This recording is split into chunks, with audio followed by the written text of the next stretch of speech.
اسلام مکمل اور جامع نظام حیات ہے۔ دنیاوی قانون میں کمی و بیشی کا تصور نہیں تو مذہب میں کیوں؟ جنت کی سب سے بڑی نعمت دیدار خداوندی ہے۔ اعمال صالحہ کی تعمیر سے پہلے عقائد کی درستگی سے بنیاد درست کیجیے۔ متکبر معرفت کی خوشبو نہ سونگھ سکے گا۔ تواضع یہ ہے کہ تو جسے بھی دیکھے اپنے سے افضل سمجھے۔ اے اللہ، تمام دنیا و آخرت کی آزمائشوں سے آپ کی پناہ مانگتے ہیں۔ یاد الہی سے غافل رہنے کا نام دنیا ہے۔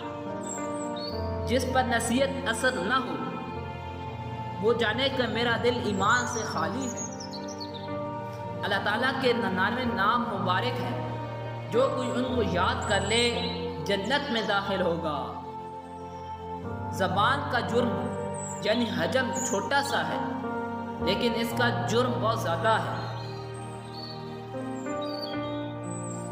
اللہ تعالیٰ کا محبوب بننے کا آسان راستہ زندگی سنت کے مطابق کرو۔ اچھی بات سن کر عمل کرو، یہ نہ دیکھو کہ کہنے والا کون ہے۔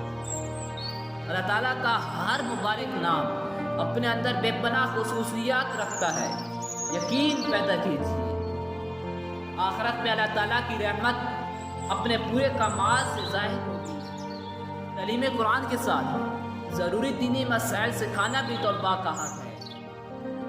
کائنات کی سب سے قیمتی دولت قرآن پاک اپنے عقائد و اعمال درست کیے بغیر کامل مسلمان نہیں بنایا جا سکتا۔ قیامت میں میرے زیادہ قریب مجھ پر کثرت سے درود بھیجنے والا ہوگا۔ یہ ہے ناقص، اس کی اب تکمیل ہونا چاہیے۔ جاہز تو افلہ کی تعمیل ہونا چاہیے۔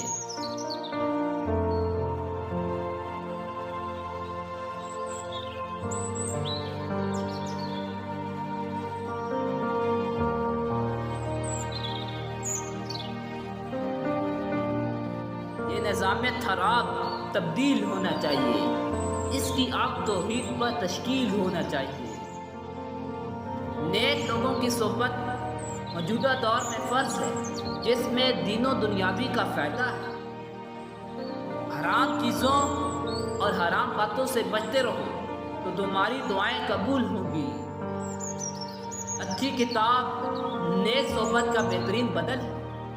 خلاف شریعت اعمال دنیا میں عقارت اور آخرت میں وبال ہے۔ اسلامی سال کی ابتدا و اشتہار قربانی پر ہے، جس میں ہمارے لیے بڑا سبق ہے۔ دین کا علم دینی کتب سے اور دین کا فہم اللہ والوں کی صحبت سے آتا ہے۔ بہترین عورت وہ ہے